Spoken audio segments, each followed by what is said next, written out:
abril de 2025, Dia Mundial da Conscientização do Autismo. Estamos aqui hoje, eu e a minha amiga Thaís, para um bate-papo com a fonoaudióloga Jaqueline e a neuropsicóloga Paula, em busca de alcançar famílias no tratamento precoce da criança com autismo. Meu nome é Rose, eu sou mãe do Eduardo, do Lucas e da Alice. Essa é a minha amiga Thaís. Meu nome é Thaís, eu sou mãe do Miguel e do Gabriel. Eu fui convidada pela Rose para fazer parte dessa roda de conversa. Isso é um projeto que ela iniciou lá no ano de 2020, assim que ela teve o diagnóstico do Lucas, e ela passou a ter isso como missão, de todos os anos fazer um vídeo trazendo mais informações sobre o assunto. Ela vai poder falar melhor sobre isso. Quando eu tive o diagnóstico do Lucas, com apenas 1 ano e 6 meses, eu pensei como que eu poderia fazer a diferença no meio que eu vivo, né? Trazendo informação, mostrando através da vida do meu filho qual a diferença de uma criança que recebe o tratamento de maneira precoce. Então, logo depois do diagnóstico, que a gente passou todo aquele momento do luto, eu tive essa ideia de sempre nessa data, né? Que é a data da conscientização do autismo, a gente poder trazer um pouquinho da nossa família e informações, né, que são assim, do nosso cotidiano diário. Então, desde 2020 a gente escolheu essa data, né, 2 de abril, para estar reforçando sobre a importância desse tratamento de maneira precoce.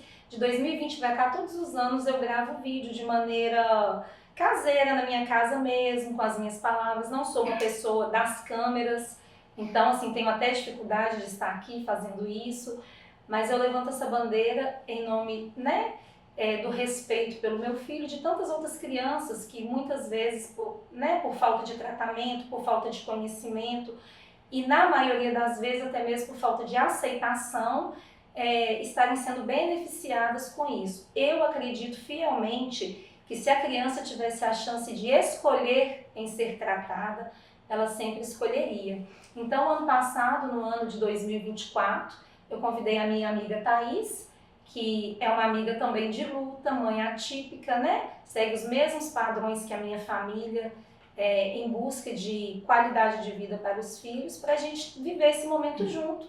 Fizemos no ano passado o nosso primeiro vídeo e esse ano resolvemos aí chamar pessoas que têm realmente técnica para falar, né, com uma qualidade ainda melhor sobre o assunto. Estamos aqui então com a Paula, neuropsicóloga, com a Jaque, fonoaudióloga, para trazermos informações, bater um papo de qualidade, levando para vocês aí informações muito importantes para iniciar o tratamento para criança com autismo. Então, qual que é o nosso objetivo? Nosso objetivo é pegar visões diferentes que a gente tem sobre o autismo. Por mais assim que toda mãe atípica ela estude muito, assim, a maioria das mães, né? Não é igual profissionais qualificadas, igual a Paula, igual a Jaque, que elas podem falar do assunto. Então, o nosso objetivo é o quê? É ter eu e a Rose como mães. Então, nós vamos falar a nossa vivência pessoal, como o autismo foi na nossa vida, e paralelo a isso, vai ter a Jaqueline e a Paula falando tecnicamente sobre o assunto. Então, a gente vai falar sobre o diagnóstico, nós vamos falar sobre os tratamentos, como isso impacta na vida das crianças, a diferença que faz um tratamento adequado, o tempo de tratamento. E para finalizar, o nosso objetivo é passar um recado para as famílias, mostrando como é importante esse diagnóstico precoce, como levar a criança para um tratamento adequado, como isso faz diferença na vida dessas crianças. E para darmos início, eu gostaria que você, Rose, me falasse como é que foi o diagnóstico do Lucas, como é que foi para você essa sua jornada? O Lucas teve o diagnóstico com 1 ano e 6 meses, né? Então ali nós descobrimos que precisávamos lutar pelo desenvolvimento do Lucas. Eu não tinha muito conhecimento do assunto na época, então eu precisava ali confiar naqueles profissionais que estavam me direcionando naquele momento. Foi muito difícil para minha família, porque foi logo no início da pandemia. Então eu cheguei em uma clínica, me direcionaram para tudo.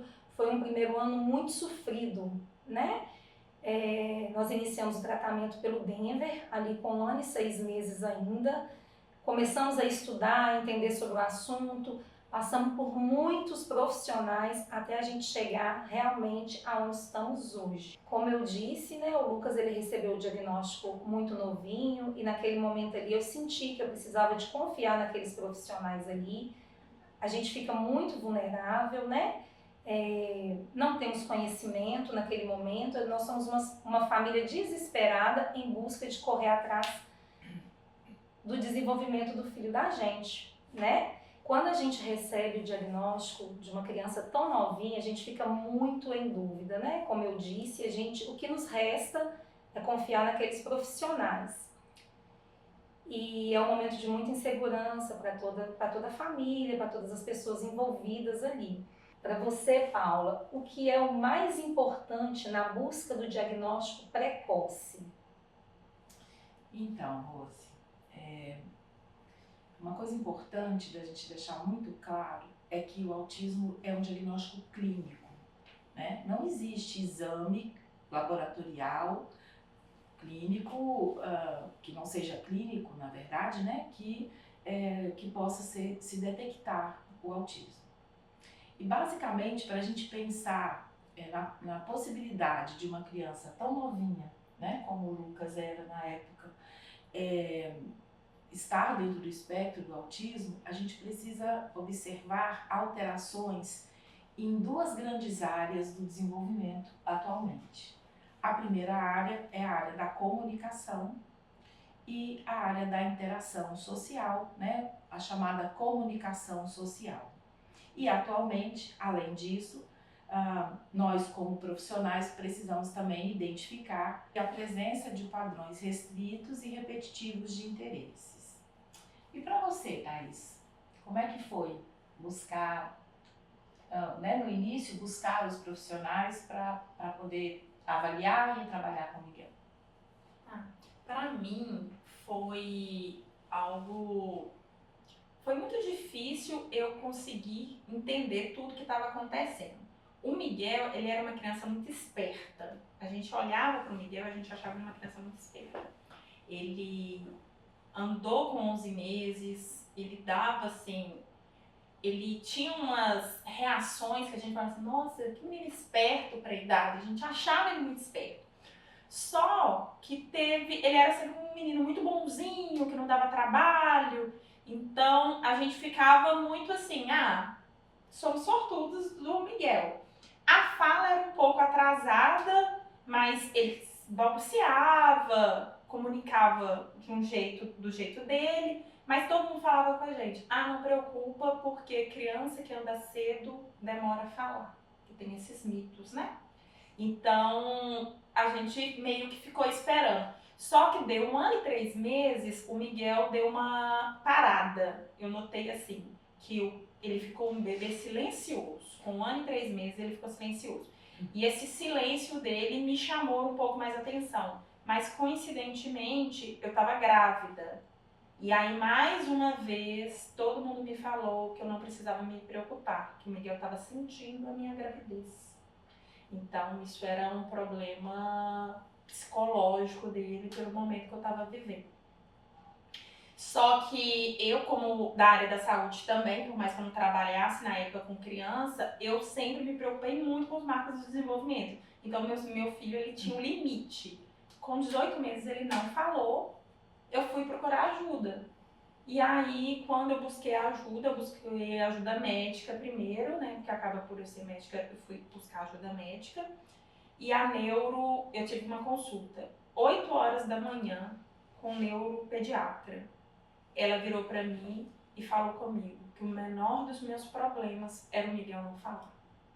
E que foi aí que ela me mostrou todas as outras questões que o Miguel tinha e que ele precisava de começar a intervenção. Um menino muito novo ainda, 18 meses, eu acredito que ainda é uma criança que não chega. Minha cidade já estava chegando novo e eu saí de lá assim, arrasada, mas eu tinha tanta certeza que era algo assim simples que eu fui nessa consulta sozinha. Eu fui sem o Robert, que eu pensei assim, vou lá ver o que está acontecendo, para eu sair com encaminhamento para fono, que deve ser isso que o Miguel tem.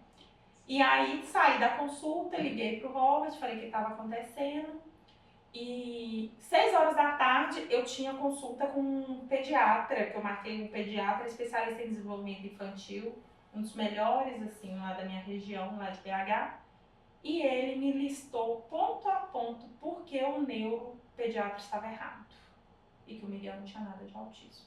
Que não tinha como uma criança esperta daquele jeito, que conseguia fazer coisas pedagógicas com 1 ano e 6 meses, que conseguia mexer, aquilo não podia ser autismo. E aí eu sentei com o Robert e conversei com ele. Graças a Deus, nesse momento eu falei assim, graças a Deus a gente é profissional da saúde que não éramos negacionistas. Porque nesse momento a gente virou e falou assim, o Robert é uma pessoa muito séria, assim, ele falou assim, Thaís, qual é o pior dos cenários? É o Miguel ter autismo, que é o que o neuro falou.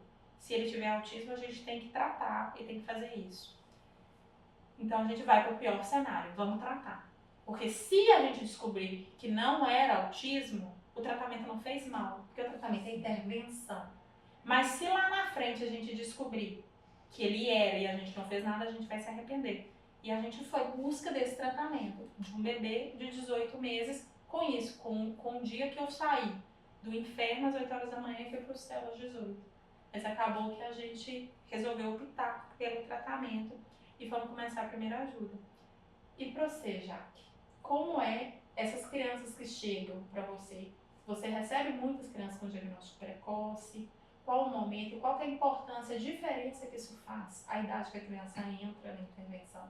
Então, a idade, ela faz toda a diferença. Quando a criança chega, até mesmo antes de 1 ano de idade, a gente já consegue ver antecessores da fala e da comunicação. Se a criança tem um prejuízo na fala e na comunicação, provavelmente a gente pode ter um diagnóstico aí. Então, quando bebezinho, essa criança é uma criança silenciosa, ela balbucia. Depois de 1 ano de idade, quais são esses marcadores? Ela imita, ela olha, ela brinca. Mesmo que ela não tenha uma fala, porque às vezes com 1 ano ainda a gente não tem, só começa algumas palavras. Mas ela precisa olhar, ela precisa tentar comunicar de alguma forma, mesmo que dessa forma seja de uma forma gestual. E é importante, né, já? Porque muitas vezes a criança tem vários desses, vamos dizer assim, desses marcos, né, adquiridos, mas sabe brincar, brinca funcionalmente, mas é uma criança que não compartilha. Ela não compartilha e nem atende ao compartilhamento da outra pessoa, né, do parceiro dela de brincadeira. E a gente entende muitas vezes, né, para os pais, para as famílias, como que o autismo é um desafio também quanto ao diagnóstico. Como que pode um menino, né, com 18 meses ser diagnosticado com autismo se ele é tão inteligente, se ele faz né, usa de forma tão funcional os brinquedos pedagógicos? Se até 1 ano e 3 meses ele estava ali, mesmo que no limite, dentro dos marcos do desenvolvimento. E se não tem nenhum exame, né, onde se pode comprovar o autismo, a gente entende as famílias, mas a gente também precisa pontuar a partir daí a importância de profissionais que sejam experientes, que tenham, né, vivência, não só teórica, mas prática, com o diagnóstico de autismo. Né?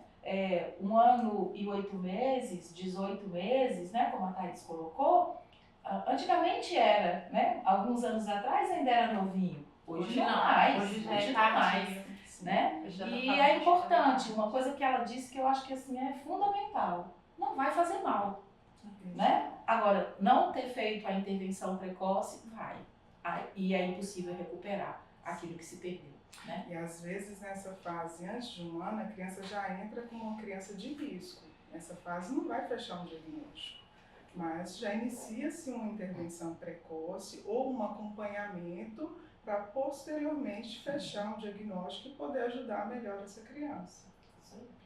Então, durante o processo de avaliação para o diagnóstico do Lucas, eu fui encaminhada por uma neuropediatra para ele fazer uma avaliação fonoaudióloga, né? Essa avaliação ela demorou algumas semanas para ficar pronta. E no final da avaliação, quando a gente foi bater um bate-papo, ver qual iria ser a indicação, né, do tratamento que o Lucas ia seguir, eu me lembro até hoje, né, que eu naquela sala ali com a fonoaudióloga, eu e meu marido, ansiosos, né, uma criança de 1 ano e 6 meses que não fala, que só balbucia, e para pegar aquele resultado daquele teste. Quando eu peguei aquele resultado, ela me disse que o Lucas tinha muito potencial, né? Que ele seria uma criança com muitos avanços, ele estava começando muito cedo, naquela época 1 ano e 6 meses era muito cedo, hoje, né? Conforme já foi dito aqui, já é até avançado a idade. Mas naquela época foi me dito assim, que o Lucas tinha esse potencial e que de repente ele seria uma criança que perderia as características do autismo, né? Ela usou um termo comigo assim, o Lucas ele pode sair do espectro. Para mim assim foi a melhor notícia que eu podia receber aquele dia, até eu ir buscar realmente conhecimento sobre o que estava sendo dito. Tanto que no primeiro vídeo que a gente fez em 2020, né, que eu fiz junto do meu esposo, eu me lembro até hoje que eu disse isso. Eu disse que a minha maior esperança era, através dos tratamentos, o Lucas sair do espectro autista. Como que é isso, Jaque? Você como profissional, quando uma família está aí em busca do diagnóstico, ela ouvir isso, que é possível o filho dela ter a cura, existe isso? Então, quando a gente pensa em autismo não é uma doença. Então, quando a gente tem doença, temos cura. No caso do autismo é diferente. Nós traçamos objetivos com os tratamentos. Na fonoaudiologia, os nossos objetivos são em questão da comunicação e da linguagem. E aí a gente vai ver os resultados dessa criança, né, os objetivos que nós traçamos perante a linguagem e a comunicação, mas falar em cura é complexo. E aí eu vou deixar a palavra para a Paula, que é neuropsicóloga, e ela vai explicar melhor que eu. Então, como a Jaque já disse, né, se o autismo não é uma doença, não se fala em cura. Tecnicamente falando, o autismo é um transtorno do desenvolvimento, cujas áreas afetadas, né, nós já conversamos aqui. Mas é uma coisa importante também da gente dizer, mas então se o meu filho ganha habilidades, avança, né, tem um desenvolvimento relativamente pareado a outras crianças com desenvolvimento normativo, ou seja, que não tem autismo, isso quer dizer que na verdade ele não tinha autismo? Não, né? Isso quer dizer somente que as intervenções, né, preferencialmente precoces, né, foram assertivas, foram adequadas, surtiram o efeito que se pensava ou que se idealizava. Quando eu tive o diagnóstico do Miguel, foi uma coisa muito interessante, né? Aí, primeiro, eu fui atrás do Denver, que me indicaram o Denver, que falaram que eu precisava de um AT na minha casa, com um psicólogo, e eu fui procurar o Denver. Quando eu comecei o diagnóstico do Miguel, me indicaram um tratamento falando que o tratamento que uma criança na idade do Miguel precisava chamava-se Denver, e que eu tinha que procurar uma psicóloga, e eu meio perdida, assim, mas por que eu vou no psicólogo se o problema do meu filho é que ele não fala? Mas aí eu fui entender melhor sobre o autismo e fui atrás da psicóloga. Mas a primeira coisa que eu questionei a psicóloga no Denver foi por que meu filho não estava na fono. Eu falei assim, mas eu queria, mas meu filho não fala, por que eu não vou na fono? A psicóloga me explicou que a fono entrava num segundo momento. Que para você ter, existem vários tipos de comunicação. Existia a comunicação não verbal e a verbal. E que o meu filho não tinha comunicação não verbal. E quem ia fazer o meu filho adquirir a comunicação não verbal era o Denver. E que depois que ele adquirisse a comunicação não verbal, ele iria para verbal, que era com a fono.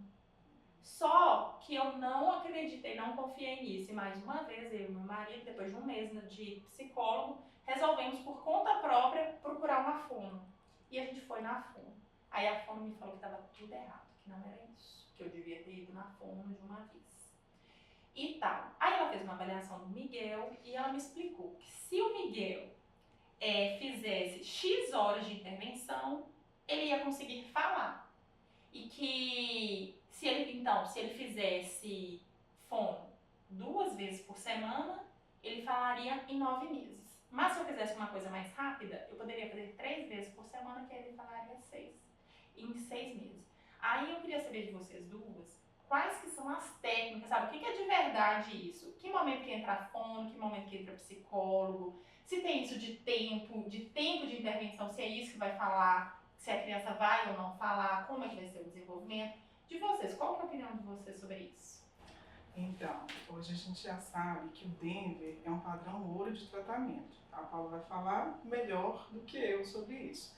Mas no momento que inicia-se a intervenção, iniciou o Denver, inicia já os outros tratamentos, como a fonoaudiologia. Então, quando a gente pensa em comunicação, a comunicação sim, inicia de uma forma não verbal. Mas por que o fonoaudiólogo já não vai entrar nessa situação? Para intervir primeiro na comunicação não verbal e depois, né, trabalhar as habilidades de comunicação verbal. E aí é um conjunto, né? O tratamento não é isolado, é um conjunto. Fonoaudiologia, né, terapia ocupacional, psicologia, Denver. Então esses são os tratamentos, não tem como isolar o tratamento do autismo, né? Só tem fonoaudiologia, só tem Denver, não é assim, ao meu ver, que funciona. Deixando claro, né, que o Denver é um modelo de intervenção precoce, padrão ouro, atualmente para intervenção com crianças com atrasos no desenvolvimento, e ele tem vários domínios onde essas intervenções se focam. E um dos domínios é a comunicação, mas existem outros também. Então, o que a gente entende, né, através da teoria, do modelo, é que a comunicação, ou a linguagem especificamente, aquilo que os pais anseiam tanto, ela é uma consequência, né, da aquisição de habilidades anteriores. Então, uma criança que não faz uma imitação motora, ela não faz uma imitação vocal. Se ela não faz uma imitação vocal, dificilmente a linguagem vai aparecer, uma linguagem funcional. Uma criança que não brinca funcionalmente, dificilmente também essa linguagem vai aparecer com funcionalidade. Por outro lado, uma criança que já consegue fazer um brincar funcional, um brincar pré-simbólico e chega no brincar simbólico, isso também ajuda no desenvolvimento da linguagem. Então, eu não acredito absolutamente numa intervenção que ela é setorizada, né? Que ela é única e que ela, por si só, é somente ela o necessário. Eu entendo que a fonoaudiologia é muito importante, eu entendo que a terapia ocupacional, né, quando ela é necessária, ela também é essencial para o sucesso das intervenções, sejam elas originárias, né, do modelo Denver, sejam elas originárias da ciência, da análise aplicada do comportamento, do PRT ou de qualquer outro modelo de intervenção precoce. Então já são 7 anos de jornada com o Lucas, né? O Lucas vai fazer 8 anos e nós estamos aí desde muito cedo. E eu vejo como que cada minuto de investimento valeu a pena, como que cada centavo valeu a pena, como que cada insistência, quando eu duvidava ali, né, de algum profissional que estava me orientando, em eu buscar, né, a opinião de um segundo profissional, não para dizer o que me agradava, mas realmente para avaliar o meu filho de uma maneira assertiva, de uma maneira honesta. Então eu agradeço muito a Deus por nunca ter desistido. Eu agradeço muito a Deus por eu estar com aquele bebezinho de colo e ser a mãe doida, né, que na visão de muitos está ali buscando problema para o filho. Hoje meu filho poderia ser uma criança muito grave por falta de tratamento, mas ele é uma criança feliz, que dá conta de fazer as coisas, né, para uma criança na idade dele. Ele tem as questões dele, né, que são do autismo, e para a nossa família isso daí tá tudo bem. Eu acredito que ele vai se modelar de acordo com que ele se sentir feliz nessa vida. E que nós vamos continuar aí na jornada, investindo sempre em profissionais que demonstrem confiança pra gente, assertividade, né? Nem sempre vai ser fácil. Eu falo sempre que a gente tem que ser muito obediente, né? Muito obediente, porque a gente é mãe, a gente quer sempre passar um pano pro filho, facilitar. E eu vejo, toda vez que eu me vejo fazendo isso, eu volto e falo, deixa eu ser obediente de novo. Porque isso tudo aí é em prol da felicidade do Lucas. Ele é uma criança que fala, que brinca, que passeia, que vai em aniversário, né? Que conseguiu desfraldar e que consegue cada dia vencer um novo obstáculo que a vida joga no colo dele. Mesmo tendo aí 7 anos, né? São muitos obstáculos. Né, Thaís? A gente divide muito isso juntos, né? A diferença de idade aí do Lucas pro Miguel é menos de 2 anos, mas a gente ri, a gente chora junto, a gente erra junto, a gente busca acertar. Eu acho que eu e a Thaís, nós somos privilegiadas de termos nas nossas vidas os profissionais que atendem os nossos filhos. Eu tenho muito orgulho quando eu falo assim, não, o meu filho ele é atendido pelos melhores profissionais aqui da região. Sabe, não é só melhor no sentido de técnico, como elas, né, estão aqui hoje mostrando e ajudando aí, né? Eu falo bons no sentido de caráter, no sentido de honestidade. O Miguel, ele pra mim, ele é um exemplo de superação todos os dias. Ele é o menino mais fofo que eu conheço. Ele é um príncipe. Ele é tipo assim, ele pode pegar a demanda mais difícil que forem dar pra ele. Ele faz com um sorriso no rosto, dá pra ver que ele tá com dificuldade e ele tá tentando. E ele é uma criança grave, sabe? Ele é uma criança que sempre foi grave. E eu lembro que todo mundo sempre falava assim, ele é uma criança com muito potencial. E eu ficava assim, mas cadê esse potencial do Miguel que ele não fala? Como ele tem potencial se ele não fala? E eu ia atrás de tudo, eu fui parar em São Paulo, atrás de um foniatra, para entender por que o Miguel não falava. Porque ele era uma criança de potencial e todo mundo falava, seu filho tem potencial. E aí, a fala não vinha, ele ia desenvolvendo em outras coisas. Eu achava que o Miguel estava aprendendo muito bem a cumprir demandas, mas que falava assim, você tem que saber fazer isso. O Miguel sabia. Mas eu falava assim, mas o Miguel não é espontâneo, ele não faz as coisas, ele faz aquilo que você manda, ele cumpre tarefa. E esse é o Miguel, ele não cumpre tarefa. E aí, assim, eu fiquei assim, que dia que meu filho vai falar? Eu acho que quem tem mãe de filho não verbal sabe o que eu tô falando. Você acha que o mais importante da sua vida é o filho falar. A Rose virava pra mim e falava assim, você vai ver que no dia que seu filho falar, você vai mudar de ideia, porque você vai ter outras demandas. Eu falava assim, não vou. Minha maior demanda na vida vai ser o Miguel falar. No dia que o Miguel falar, eu vou ser outra pessoa. E quando eu vi que o Miguel ia começar a falar, que a Jaque sempre acreditou que o Miguel ia falar. Eu não acreditava. Porque eu era uma pessoa que no início tinha expectativa demais e que isso me adoeceu. E aí eu peguei minha expectativa, joguei no zero e comecei a pensar que o Miguel não ia falar. Mas o que fiz? Fui obediente. Continuei fazendo tudo que as pessoas falavam. Você tem que fazer isso, isso, isso, isso. E a pessoa, você pode não... As pessoas, às vezes, elas não sabem qual que é o momento. Se perguntar assim, qual que é o seu momento mais marcante da sua vida em relação ao Miguel, foi uma supervisão da Paula comigo no dia 31 de dezembro de 2023. O Miguel tinha 6 meses que estava com ela. E aí eu acho que eu tive coragem de externar uma coisa que estava no meu coração, mas eu não tinha coragem de perguntar pra ninguém. Eu virei pra ela e falei assim, Paula, quando é que você acha que eu vou poder falar que o Miguel é uma criança verbal? Como é que eu vou poder falar que agora o Miguel fala? Aí ela olhou pra mim e falou assim, mas o Miguel é já uma criança verbal. Ele te responde assim, ele fala não sei o quê. Aí eu falei assim, então eu posso falar já que meu filho fala? Aí ela, sim, seu filho fala.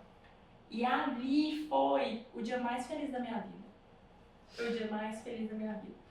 E eu fui pra virada do ano prometendo pra mim, assim, que aquele ano eu cuidaria de mim, que eu voltei de férias, entrei na academia, fui fazer dieta, perdi mais de 15 quilos, fui mudar algumas coisas dos meus meninos, que eu falei assim, o ano de 2024 vai ser diferente, porque o Miguel fala.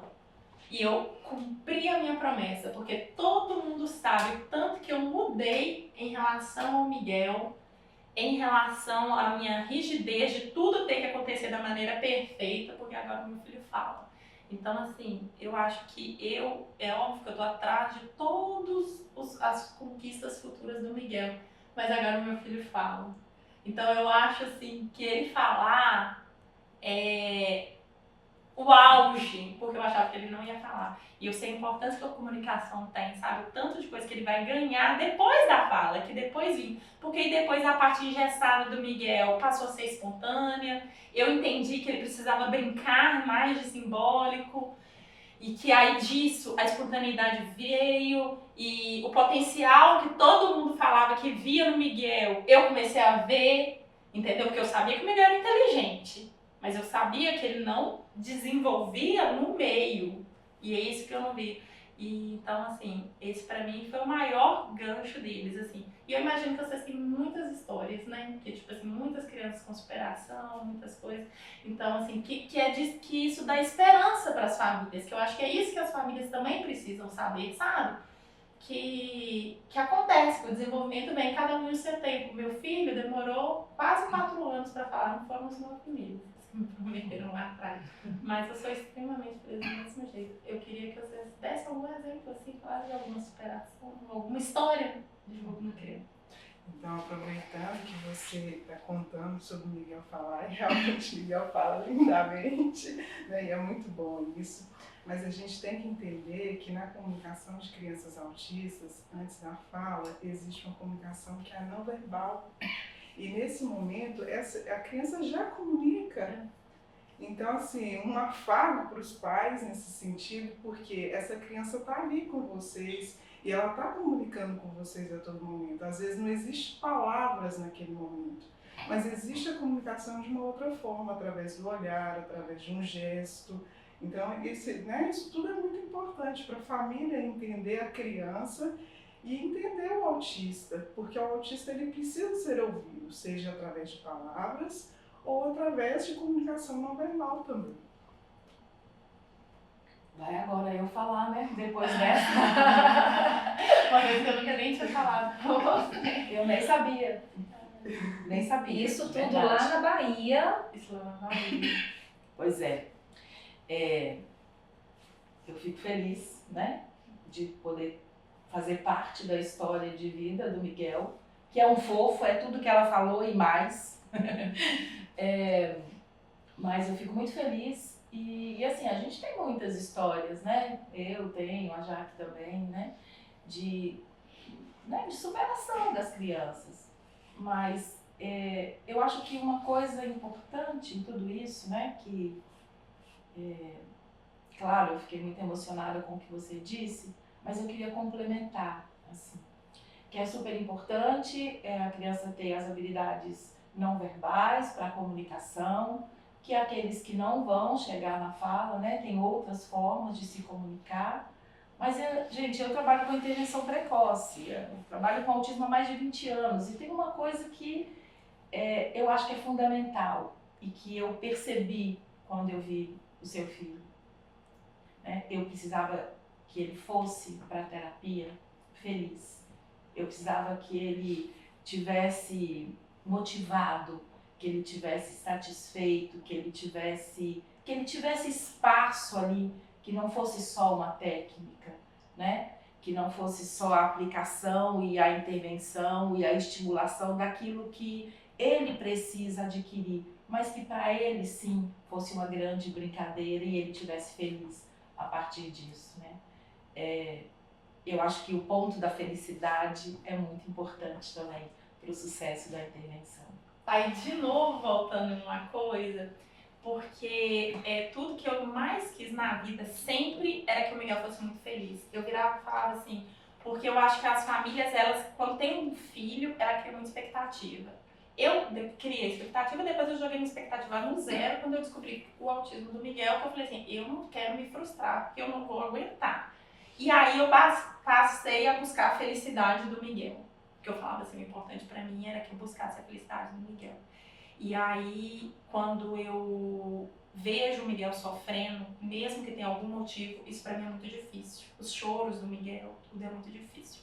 E aí eu pedi uns relatórios agora por conta que a médica pediu, e a Paula foi a primeira que me entregou o relatório. E na conclusão do relatório, ela escreveu assim, que a gente está em muitos avanços, mas que a gente está em busca que o Miguel seja uma criança feliz, seja aceita do jeito que ele é e viva isso. Na hora que eu li aquilo, o meu coração ficou assim, que ele está no lugar certo, porque tem alguém que busca exatamente o que eu quero, O sabe? real objetivo. Que é que ele seja feliz e que ele seja aceito. Um dia me falaram assim, que o que me tirou de uma depressão lá atrás foi eu criar um Instagram falando de autismo. E aí me questionaram, falando que eu estava expondo muito o Miguel, que eu não estava dando o direito dele um dia escolher não contar que ele era autista. Que ele podia escolher. Mas eu falei assim, mas eu não quero que meu filho não conte que ele é autista. Eu quero que ele tenha orgulho de ser autista. Eu quero que ele mostre para todo mundo, eu sou autista, eu sou desse jeito, e eu tenho as minhas particularidades, e eu tenho as minhas conquistas, e as minhas grandiosidades, as minhas dificuldades, que ele mostre tudo. Eu quero que ele mostre isso, que ele mostre o autismo. Porque não é justo com ele ter que esconder que ele é autista, porque ser autista não é uma doença, não é um problema, não é uma questão contagiosa. Uma pessoa estar perto dele é uma pessoa, ela tem sorte, não ao contrário. Então eu acho que isso também é uma questão muito importante, sabe? Buscar a felicidade e a gente, como profissional e como família, mostrar para os nossos filhos que eles têm que ter orgulho de serem quem são. A gente Entendeu? conversa muito sobre isso, Muito, né, Thaís? porque isso pra mim, assim, é fundamental. O orgulho dele Lá ser em quem casa, é. a gente conversa muito sobre essa questão do autismo, inclusive com toda a família. E o próprio Lucas, mesmo sendo muito novo, ele já se entende ali, a gente já conversa sobre isso de uma maneira com ele. E é tudo bem. Nós não queremos nunca que um irmão dele ou qualquer outra pessoa da família tenha vergonha de falar sobre isso. Eu sou uma pessoa muito discreta na minha vida. Eu não tenho rede social, eu não me exponho. O único momento da minha vida que eu me exponho é esse dia aqui. É hoje que vocês vão me ver no vídeo, que é quando eu estou falando que sim, o meu filho ele é uma criança autista. A minha família, ela é uma família atípica. O Lucas ele não é o único diagnóstico dentro da minha casa, né? Eu tenho muito orgulho disso. Cada um dos meus 3 filhos, eles precisam de uma coisa. E eu e o Marcelo, a gente busca isso daí para eles. Eu e a Thaís comungamos disso. Ela e o Robert têm esse mesmo Tem o mesmo pensamento. pensamento. Questão da felicidade, Da então. felicidade, que é o mais importante. E outra coisa, só para encerrar a minha fala sobre isso. Nem sempre a gente permitir que o filho da gente faça tudo é a felicidade. Nem sempre o caminho de entregar tudo é a felicidade. Não é porque ele é uma criança autista que a minha família vai entregar tudo para ele. Volto a dizer, nós precisamos ser muito obedientes, não é? Sim, a gente tem que ser muito obediente.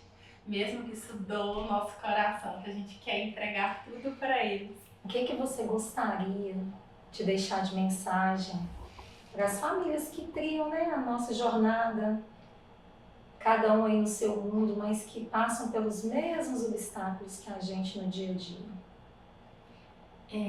Eu acho assim que a coisa mais importante que eu queria dizer é para as mães, para elas acreditarem na intuição delas. Porque assim, sempre a mãe sabe que tem algo em relação ao desenvolvimento do filho. Pode pessoa assim, falar o que for, mas a mãe sente de um jeito ou de outro que tem.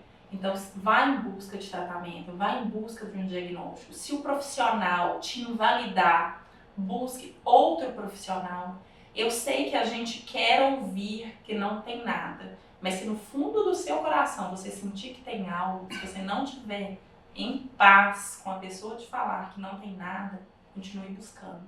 Porque, infelizmente, a gente encontra muitos profissionais que não sei por qual razão eles invalidam os sentimentos das mães sobre relação ao desenvolvimento. Eu acho que tem muito preconceito envolvido, é muito medo de falar do autismo ainda, mas a intervenção faz diferença.